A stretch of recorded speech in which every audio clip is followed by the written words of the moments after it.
নির্দিষ্ট ফুটপাত থাকলেও অনেক জায়গায় তা ব্যবহার করতে পারে না পথচারী। কোথাও দখল হয়ে আছে তো কোথাও আবার ভাঙাচোরা অবস্থায় পড়ে আছে। মোট ফুটপাতের 90% ব্যবহার করার কথা পথচারীর, কিন্তু বাস্তবে সেই সুযোগ পায় না পথচারীরা। তাই বাধ্য হয়ে নেমে আসতে হয় রাস্তায়, ঘটে দুর্ঘটনা। এই সমস্যার সমাধানের জন্য এবার নির্দিষ্ট নীতি আনতে চলেছে প্রশাসন।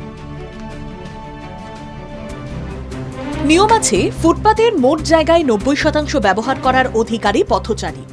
কোনোভাবেই সেই ফুটপাত দখল করা যাবে না।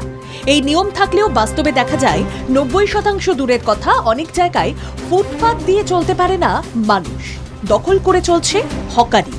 আবার অনেক ফুটপাত এমন অবস্থায় আছে সেখান দিয়ে চলাফেরা করতে পারে না মানুষ। উত্তর ও মধ্য কলকাতায় ফুটপাত দখল হয়ে যাওয়ার ঘটনা সবচেয়ে বেশি। ফুটপাত দিয়ে নিরাপদে যাতে পথচারী হেঁটে যেতে পারে সেই ব্যবস্থা করার চেষ্টা শুরু হয়েছে। প্রশাসন চাইছে ফুটপাত নিয়ে নতুন নীতি তৈরি করতে। জানা গিয়েছে, সম্প্রতি পুলিশ কর্তাদের সঙ্গে বৈঠকে বসেছিলেন পুরসভার আধিকারিকরা। বৈঠকে ঠিক হয়েছে ফুটপাত নিয়ে নতুন নীতি আনা হবে।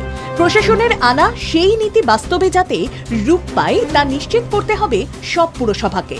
মানুষের চলাচলের পথে যাতে কোনো বাধা না থাকে সেটা নিশ্চিত করা হবে। অভিযান চালিয়ে মাঝে মাঝে দখলমুক্ত করা হলেও কিছুদিনের মধ্যে সেই ফুটপাত আবার হকারদের কবজায় চলে যায়। ফুটপাত দিয়ে হাঁটার সুযোগ না পেয়ে মানুষ বাধ্য হয়ে পথে নেমে আসে। রাস্তা দিয়ে হেঁটে চলার কারণে ঘটে চলে দুর্ঘটনা, হয় প্রাণহানি। এই সমস্যা মেটাতে এবার উদ্যোগী হলো প্রশাসন। ফুটপাত নিয়ে বিশেষ নীতি আনতে চলেছে প্রশাসন। এর আগে যে সব হকার বেশি জায়গা দখল করে ব্যবসা চালাচ্ছেন তাদের চিহ্নিত করার উদ্যোগ নিয়েছিল পুরসভা। গড়িয়াহাট, নিউ মার্কেট ও হাতিবাগান এলাকায় কোথায় বেশি দখল হয়ে আছে তা খতিয়ে দেখা হয়েছিল। এবার পথচারীদের জন্য ফুটপাত নির্দিষ্ট করতে এলাকার রাস্তার আয়তনের ভিত্তিতে জায়গা বরাদ্দ করার নীতি আনতে চলেছে প্রশাসন।